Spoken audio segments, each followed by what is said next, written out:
My boss, Jim Wright, told me to give me a quick tour of the hotel so I could see just how extensive the electrical upgrades were going to be.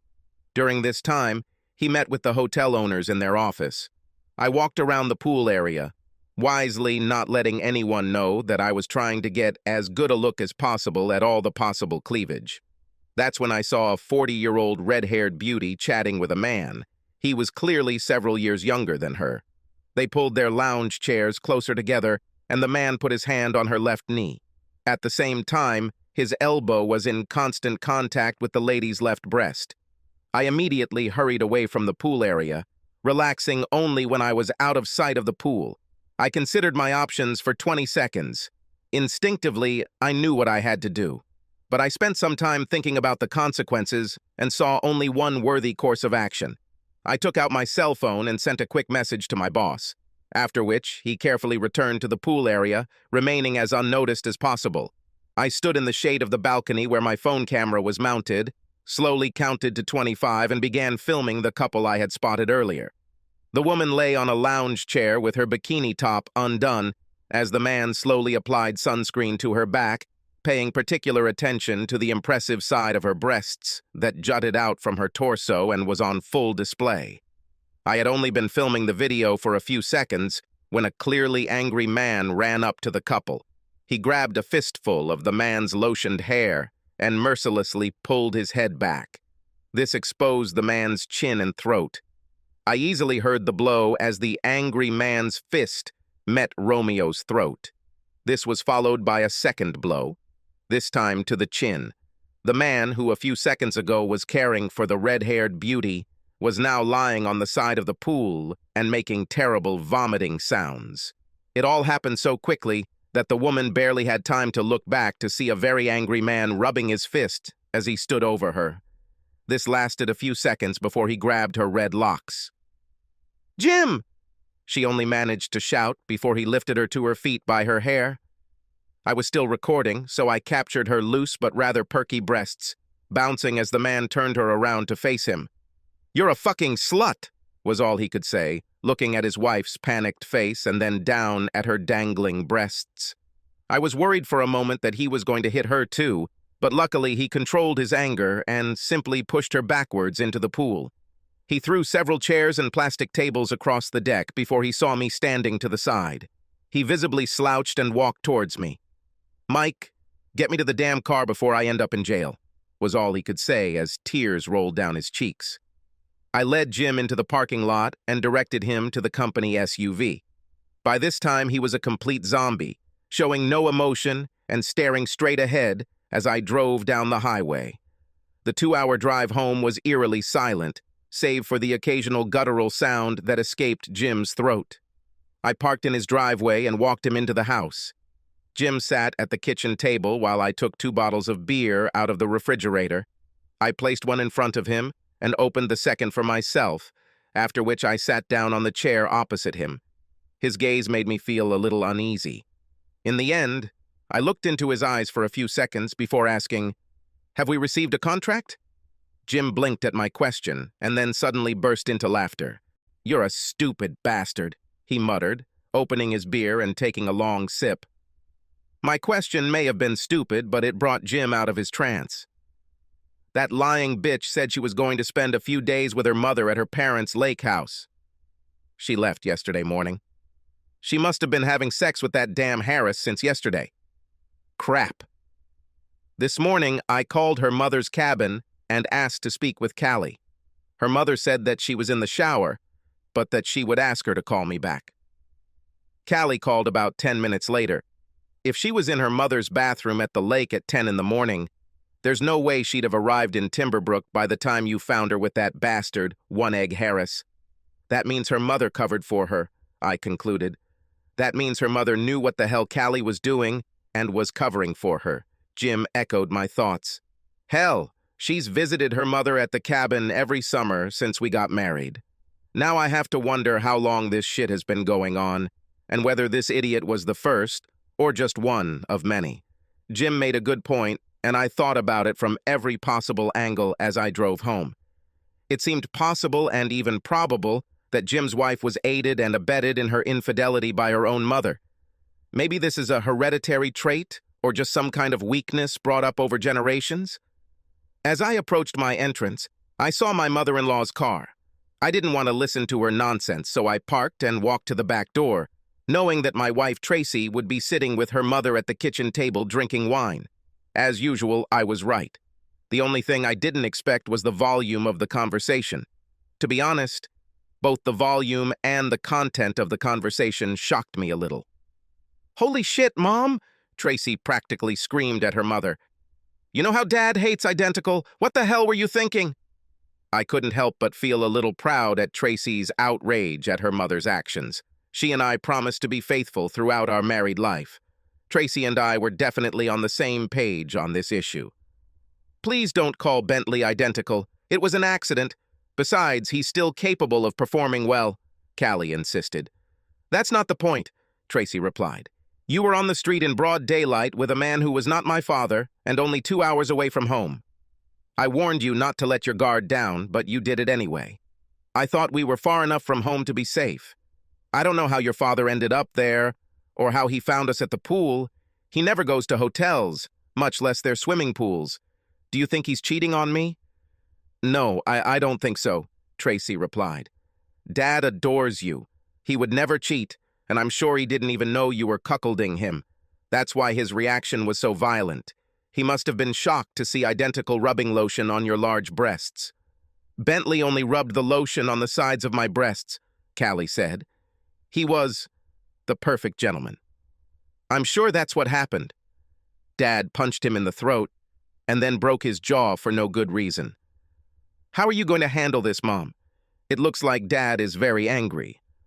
I'd like to stay with you for a few days until your father calms down, if you don't mind. You know how much Jim adores me. He will get over this little mistake." "Maybe, unless he finds out about your other mistakes," Tracy suggested. "You know they won't be well received." "Did Callie make other mistakes, as Tracy called them? Does my wife know about them?" She didn't seem very surprised that her mom was with Odnoyatsev. This information was alarming. Not wanting them to know that I was in the house and eavesdropping on their conversation, I quietly went out the back door and headed towards the front. When he opened the door, mother and daughter fell silent. I nodded to the silent duo as I walked over to the refrigerator and pulled out a beer. It occurred to me that they had no idea how much I knew about the day's events and were waiting for me to make clear what I knew. I turned and went upstairs to take a shower.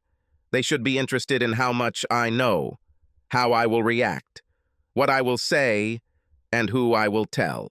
I decided not to give them any reason to guess. This whole situation was damn unpleasant, and Tracy's role in it was disturbing, to say the least. It struck me that Tracy obviously knew her mother was promiscuous, but never told her father or me. Keeping such a secret is tantamount to lying, as far as I'm concerned. I had just finished putting on fresh clothes when Tracy came into the bedroom. "Mom and Dad had a little quarrel today. Mom wants to stay with us for a few days until they settle their differences. I said she could do it. I hope you don't mind." "What kind of husband would I be if I objected to my wife's mother staying for a few days?" I asked rhetorically. "Your parents deserve special attention. Look how good your father treats me. He's actually a great guy." Tracy seemed to study my face for any clues about how I was feeling. When I mentioned her father, she seemed to flinch slightly, but that could have been in my imagination. "That's one of the reasons I love you so much, Mike. You always treat me and my family like we're special," Tracy replied. "I've been working with your father for 5 years now. Knew him before I met you, and he is special. He gave me my first real job. He is a good boss, an excellent father-in-law, and the best father a girl can have." For some reason, my praise of her father didn't sit well with Tracy as much as it should have. I had never noticed it before, but now it seemed to me that Tracy was feeling guilty about her mother's extramarital affairs. Did I just not notice this before? Callie spent half of dinner asking me questions about work. I wanted to know what projects we had going on, what we were applying for, and where I was working that day. It was obvious that she was trying to find out how much I knew and how Jim ended up in the same hotel where the previous evening she had received the dish of the day. Identical. I avoided any mention of Jim being asked to bid for an upgrade at the adultery hotel or my involvement in the pool denouement. I decided that my wife and her mother weren't the only people who might have secrets. After dinner, I announced that I was going to mow the lawn. With my suspicions dominating my thoughts, I thoughtfully left my phone in recording mode behind a banana on the kitchen counter, away from the dishwasher. By the time I put the lawnmower away, it was already dark. Both women were watching The Revenant on TV in the living room. I put the phone in my pocket and said goodnight to them before heading upstairs to the master bedroom. After leaving the house, I listened to the recorded conversation between my wife and her mother. It was an eye-opening experience, to say the least. The two women discussed how to get Jim's forgiveness. They exchanged a few ideas, but basically it came down to Callie having sex with Jimmy until he could fully forgive and trust his unfaithful wife. My wife suggested that Callie increase the amount of below-the-belt manly caresses she gives Jim and let him have her ass from time to time. Callie wasn't thrilled with this option. Bentley insisted on it, but with his big guy it wasn't fun at all, Callie admitted. Jim has never shown much interest in my ass, and that suits me just fine. I only allow my lover to have it on special occasions, but the big Bentley made me reconsider this advantage. Who would have thought that the egg has a big guy? Tracy jokes. To be honest, I've heard some rumors, Callie admitted. Mom heard Mary Chase telling Sue Land about how big Bentley was, and she mentioned it to me. Grandma told you about this? I'm surprised she didn't try it on when Grandpa went on one of his golf trips. Your eyes are darting. Don't tell me that egg fucked Grandma. She's 62 years old or something like that, Tracy said with obvious amazement. That was a couple of years ago, and I hope to look as good as Mom when I'm her age, Callie said. Bentley gets very excited when he talks about how he slept with his mother and daughter. He even wanted me to ask if he could score a hat trick with you. Few men manage to get 3 generations in one family. Are you kidding? He's almost the same age as Dad, Tracy noted. I can't even imagine that I'll be with him. What size is his bull? Let's just say you won't be disappointed, Callie replied, as if she were recommending a good hairdresser. Just try so that I don't have to rock Bentley's little grandson on my lap. I've never cheated on Mike, and I certainly won't start with Odnoyatsev, Tracy said. I want Mike to be the father of all our children. That's the only thing I'm sure of. I love this guy. I love your father, too. That's why it's all so hard. I don't want a divorce, Callie insisted. He just works so many hours and often comes home tired. We're lucky if we have sex a couple of times a week. That's why I needed a Bentley. Really, Mom? What about George Marsh, Jeff Stevens, and God knows who else? I don't like where this conversation is going. Let's go watch The Revenant. I think that big-ass Italian girl is going to get kicked out this week, Callie said, clearly trying to change the subject. I saved the conversation to a flash drive and went to bed, knowing that I would sleep very little that night. I had a lot to think about. Work the next day was excruciating. As Jim handed out work assignments to start the day, he was a complete mess. There were only 5 of us working at Wright's Electric, and we exchanged glances as Jim stammered through his instructions.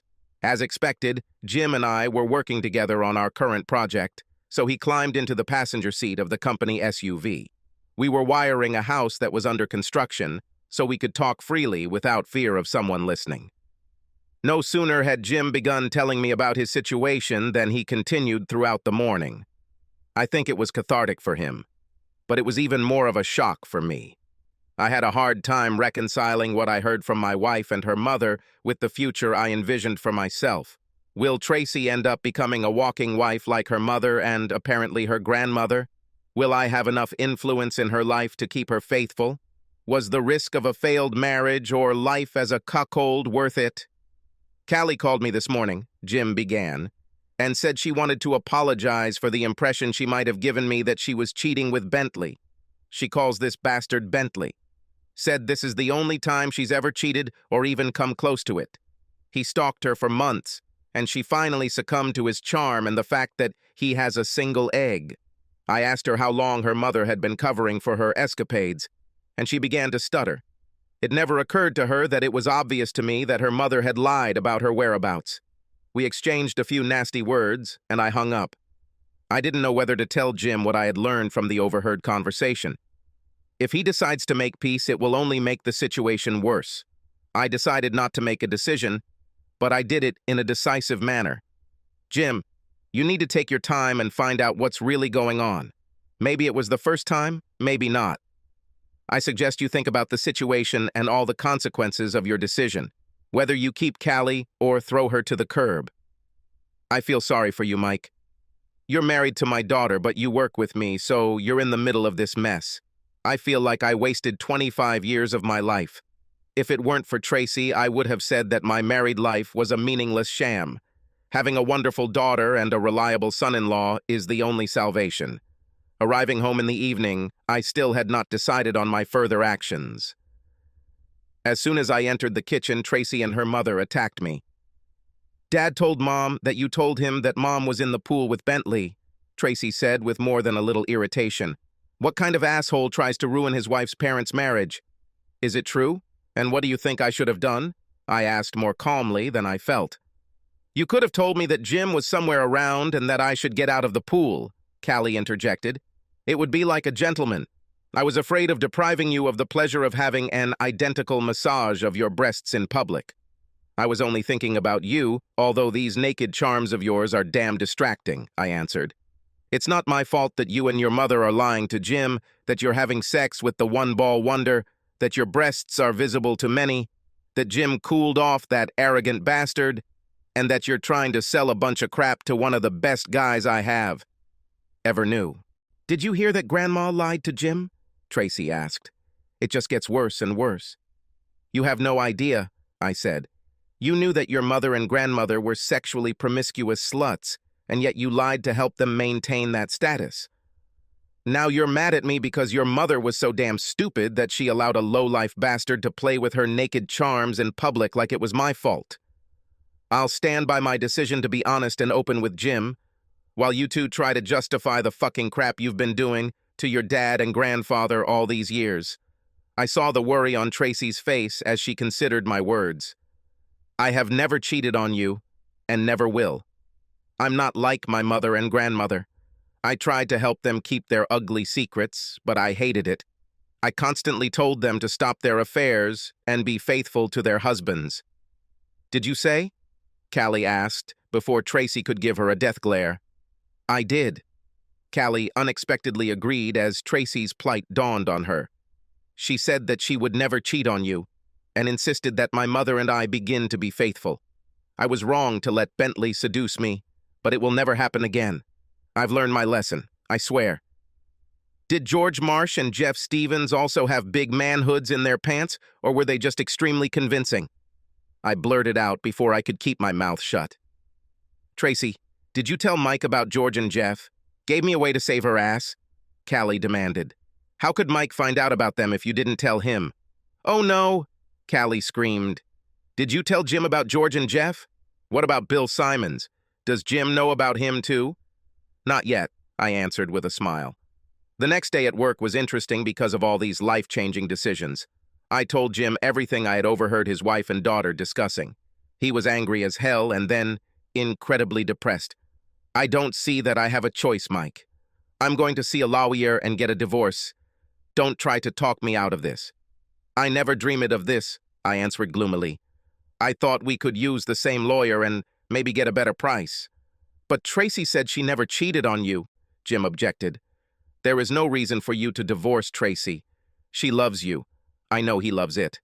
I know Callie loves you, but I wouldn't talk you out of getting a divorce." "You're the only one who helped me make my decision, Jim. Without your wisdom and experience, I might have been tempted to stay with Tracy. You said you felt like you wasted 25 years being married to a cheater. I don't want to have to say the same thing 23 years from now. I have no trust left in your daughter. I will worry every day that she is looking for her manhood in bigger pants. I know damn well that Tracy will insist on allowing Kelly and Kelly's mother to see our children and influence their lives. Leaving my daughters alone with Tracy would be worrying enough, but letting your wife and her mother even talk to them scares the living daylights out of me," I admitted. "You see why I can't continue down this path, don't you?"